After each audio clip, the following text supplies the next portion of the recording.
Мы приняли сумасшедшее решение – переехать в самый грязный город Польши и прожить 3 месяца в необычной польской глубинке.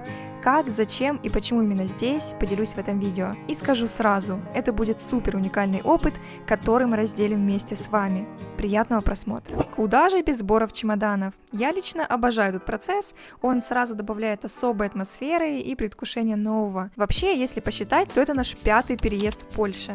За 7 месяцев мы уже успели пожить в Варшаве, Гданьске, Познане и Кракове. Кстати, на канале есть видео из всех этих городов, от переездов до прогулок и комплексных обзоров. Так что, если не смотрели, обязательно потом переходите к прошлым сериям. Сделаю краткий обзор квартиры в Кракове, где мы прожили около 3 месяцев, если не больше.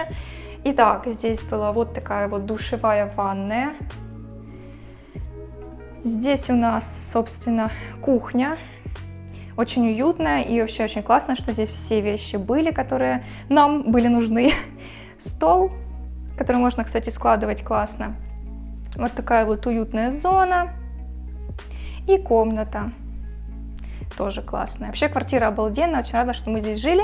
Но вы уже видите вот эту вот красоту за окном. Так вот, я хочу отсюда уже выселиться, хотя бы для того, чтобы уже не слышать весь этот грохот, маты за окном и еще и голубей. Да, у нас чуть ли не все эти 3 месяца были ремонты за окном, какая-то непонятная стройка, причем в прямом смысле за окном.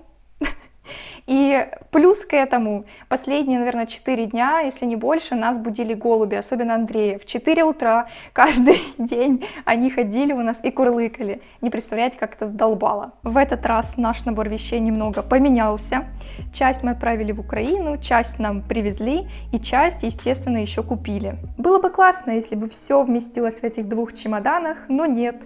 Мы не ограничиваемся ими и берем еще вот эту всю кучу. То есть 4 пакета, там есть 1 пакет с одеждой, 1 с едой и все остальные вещи. Коврик, с которым будем ходить на пикники и там, может, еще куда-то, на природу, в общем-то. И 2 рюкзака, которые, между прочим, очень тяжелые. Так что да, челлендж собрать вещи мы кое-как выполнили, но осталось еще все это довести до точки Б.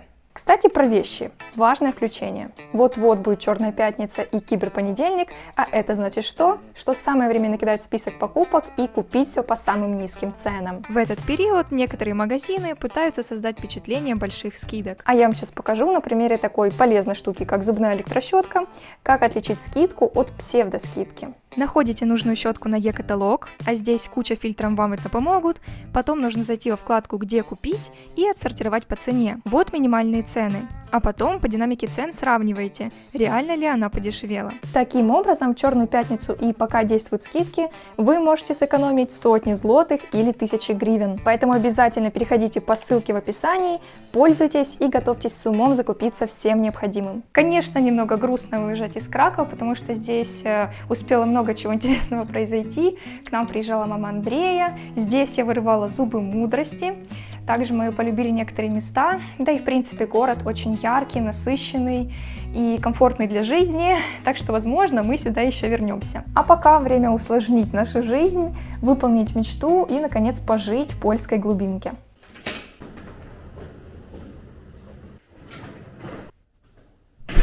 Итак, раскрываю карты. Мы с вами едем в маленький город Польши, который в сравнении с крупными городами можно назвать глубинкой. Какое-то время это был самый грязный город не только Польши, но и Европы. Без всяких приукрашиваний, это скрытая жемчужина Польши, о которой мало кто знает, и если бы не случайность, мы бы о нем так и не узнали. Я имею в виду Новый Тарг, южный город Польши, почти соседний для Закопаны, а также историческая столица горного польского региона, где проживает 33 000 человек. И почему же именно Новый Тарг? Причина на самом деле хитрая, но разумная. Как я уже сказала, возле Нового Тарга находится знаменитый горный курорт Польши – Закопаны. Изначально мы хотели поехать туда, но поняли, что жилья там особо нет, да и цена логично намного выше, поэтому решили схитрить и поехать в соседний город, чтобы потом оттуда легко добираться в Закопаны и Татры. Да и жилье сразу нашлось, с адекватной ценой, приятным визуалом и совсем необходимым. И к тому же все наши прошлые города для жизни были большими, поэтому захотелось уйти от шума, наконец, в более уютное место. Ну что, мы уже на вокзале, ждем наш поезд, это, кстати, не он. Вот, и забавный момент, что поезд в Кракове будет стоять полчаса, а в новом Тарге 1 минуту. Кстати, да, в этом видео я буду неправильно произносить название города, вам остается лишь принять меня и простить, и не заострять на этом свое внимание. И мне интересно, как мы будем за эту 1 минуту вылетать из этого вагона с кучей вещей, которые, кстати, очень тяжелые. И я уже устала, хотя мы ехали на такси. Ну да ладно. И еще немного такой полезной информации. Билет с Кракова в Новый Тарг стоит 26 злотых на одного, и ехать нам примерно чуть меньше 3 часов. Вагон, конечно, у нас просто топовый. Сейчас будет список недостатков. Ну, недостатков, список того, чего мы вообще не ожидали в этом вагоне, в этом поезде. Итак, погнали. Во-первых, тут нету штуки столика, куда можно положить еду, воду, хоть что-то в принципе. Во-вторых, классное окно. В-третьих, это единственные места для чемоданов, и, как обычно, в начале вагона бывают места дополнительные, здесь их нет. Еще здесь мусорники расположены через одно сиденье. Типа здесь есть, здесь нету. Вот у нас нету, тут есть. Неудобно. И завершает этот список дверь в самом начале вагона, которая не открывается, которую нужно пинать и с 50 сумками пытаться как-то выйти. Понятно, что все это мелочи жизни, просто показываю, как оно есть. И хочу сказать, что все предыдущие переезды, если посмотрите прошлое видео, то во всех остальных вагонах и поездах нам как-то везло. Тут немножко нет. Новый Тарг находится в самом низу Польши, на границе со Словакией. И здесь даже немного видно горы, что напомнило Болгарию. И вот вроде бы все прекрасно. Горы, глубинка, озеро и 4 национальных парка рядом. Но всю эту идиллию рушит тот факт, что этот город находится в нижней части долины, что усложняет вентиляцию и ставит Новый Тарг на 1-е место по загрязненности воздуха. А если точнее, то в 2018 и 2019 годах Новый Тарг был самым грязным городом Польши, а в 2021 во всем Европейском Союзе. Благо, переезжали мы сюда на лето, в неотопительный сезон, поэтому за воздух не переживали, но сам факт, конечно, очень расстраивает. Тем временем мы проезжаем просто невероятную красоту, жаль, не могу вам показать, потому что рядом нет прям окна, но просто очень похоже на Карпаты. Туман вдалеке, холмы, вау, просто там такие, типа, все, стена, там сосны, деревья высокие, и за ними туман, домики на холмах. Блин, обожаю вот поезда за то, что можно так наблюдать за миром вокруг, наслаждаться. И мы будем жить в месте, где все это будет совсем-совсем рядом.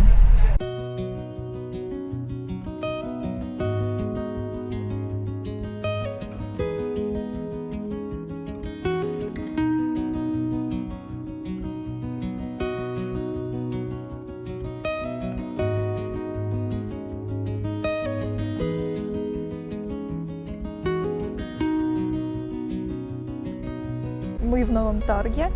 Здесь, кстати, по ощущениям как-то холодно, или просто погода такая, не знаю, но вот в кофте сейчас, под конец июня здесь пасмурно и холодно. С погодой нам, конечно, повезло. Сейчас Андрей заказал такси, ждем, надеюсь, появится, найдет.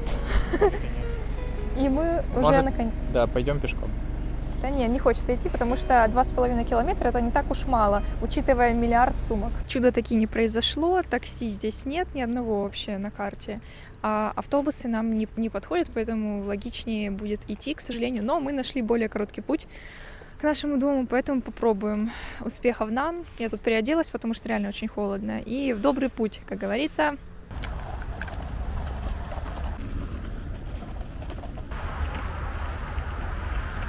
Я не знаю, как мы это сделали, но мы это сделали, мы дошли. И, кстати, пока мы шли, мы уже успели видеть Новый Тарг.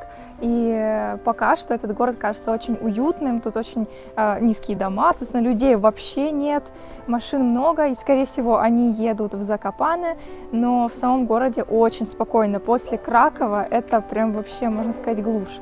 И, собственно, вот такая вот у нас территория. Здесь находится наша квартира на 1-м этаже, сейчас будем ее смотреть.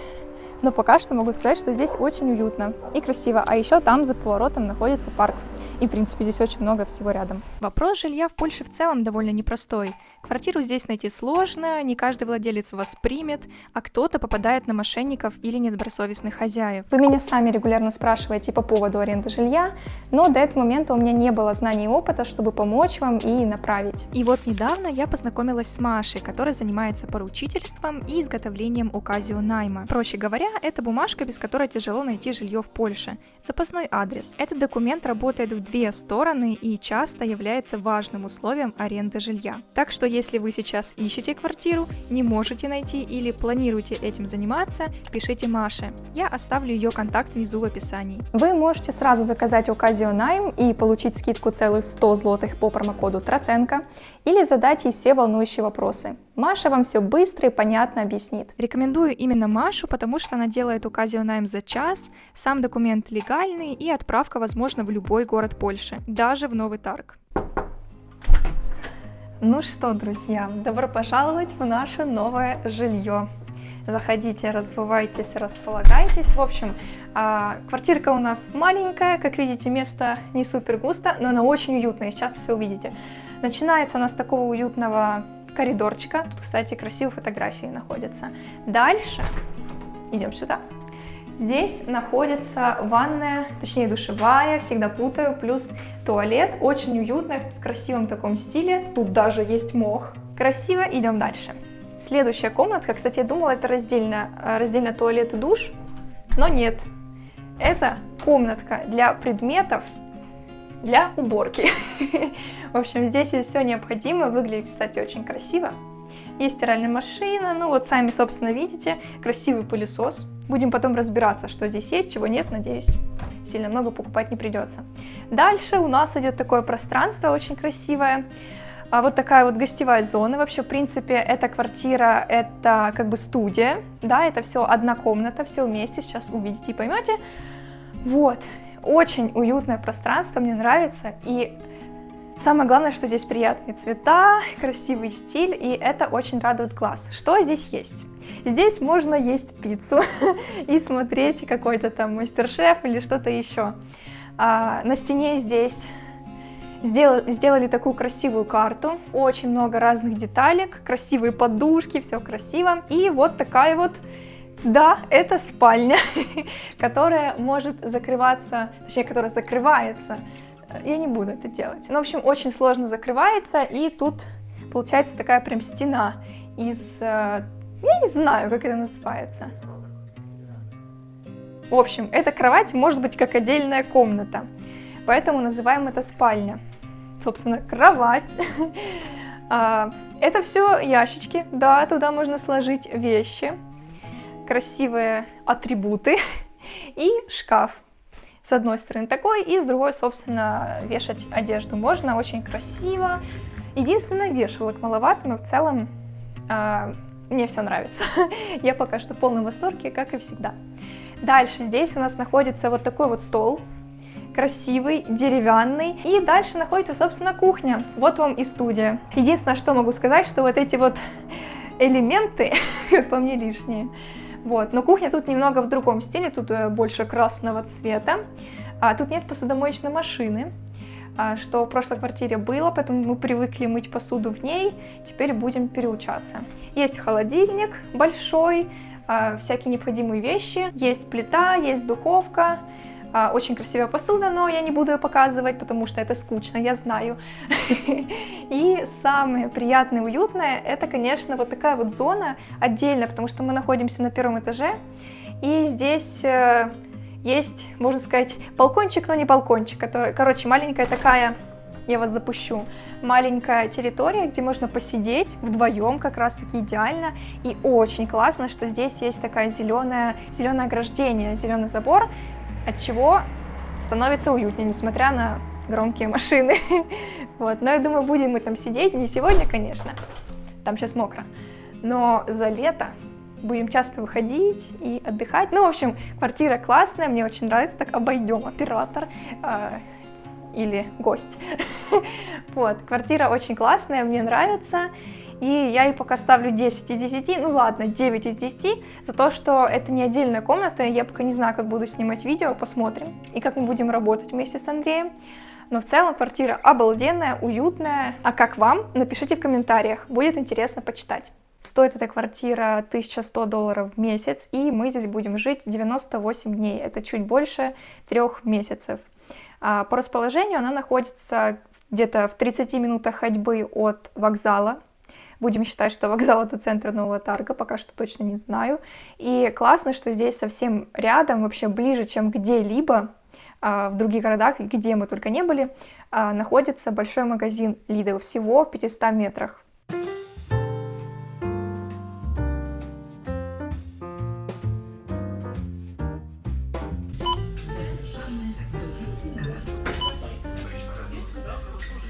В этот раз закупка у нас получилась больше, чем обычно, за счет того, что мы взяли воду, потому что в Новом Тарге очень плохо с водой по качеству, поэтому придется ее брать и пить только с магазина. Также 4 пакета и 2 рюкзака. Сейчас кратко покажу, что мы купили, и назову цены на самые интересные продукты. Лот номер 1. Здесь из интересного могу вам показать миндальное молоко. Берем вместо коровьего, потому что коровье не полезно, очевидно. И, собственно, это, как по мне, лучший заменитель молока. Также часто берем цукини. Взяли впервые стейк. Это вообще... Это нонсенс. Будем как-то его готовить. Очень захотелось попробовать. Вообще Андрею давно хотелось, но все никак не решались. Вот в этот раз взяли. И еще за последнее время очень полюбили хумус. Настолько полюбили, что взяли 3 пачки, и это только на ближайшие дни. Потому что... Почему полюбили? Мне вырвали зуб, и можно было есть только мягкую пищу. И, собственно, все. Мы попробовали 1 пачку и потом не смогли остановиться. Ну что, идем дальше. Лот номер 2 не отстает. Здесь из интересного есть, например, вот такие вот необычные помидоры. Как вам такая форма? Выглядит прям как домашние и, надеюсь, вкусные. Будем пробовать. Похоже на розовые. Также взяли впервые такую типа фасоль или спаржу, не знаю, как сказать. В общем, хотим приготовить, пробовать, очень интересно. Также взяли тунец, обычный в своем соку, что было более полезно, в масле не берем. Взяли там разные соусы, например, вот такую вот греческую пасту, скажем так. Французскую горчицу, кстати, еще взяли. Нас просто понесло, и мы очень голодные. И еще из вкусного, прям вообще рекомендую в Польше брать вот такой вот хлеб.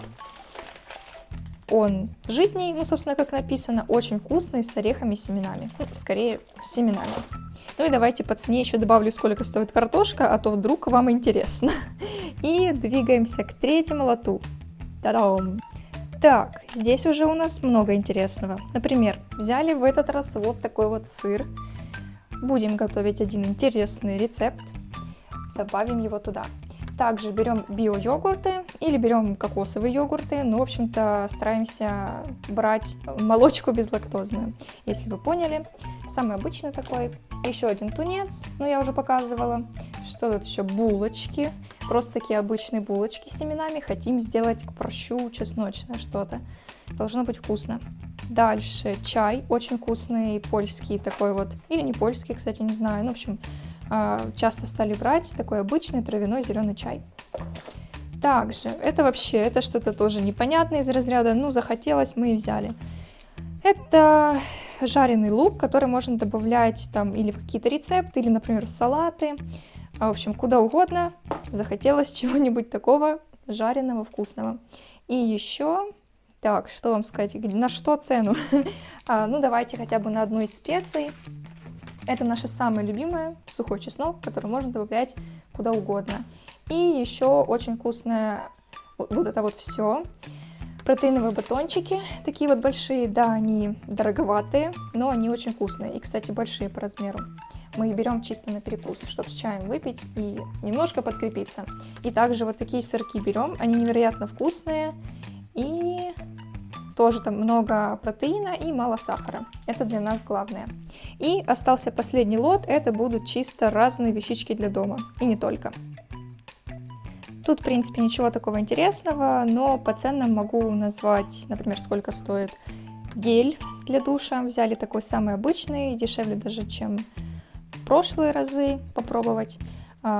Ополаскиватель такой вот. и кухонные полотенца. Да, пусть будет цена на них. Все это вместе, все эти 4 лота вышли на 525 злотых. Это был сложный день, ну, собственно, как всегда, во все дни переездов, а в этот особенно, потому что мы тянули все вещи, и потом еще тянули воду с покупками, поэтому устали, язык заплетается, и хочется уже нормально поесть и отдохнуть. Так что ставьте лайк, если вам понравилась атмосфера нашего переезда, и делитесь в комментариях, как вам наш выбор города Польши. А мы увидимся с вами совсем скоро в следующих видео про Новый Тарг и окрестности. Пока!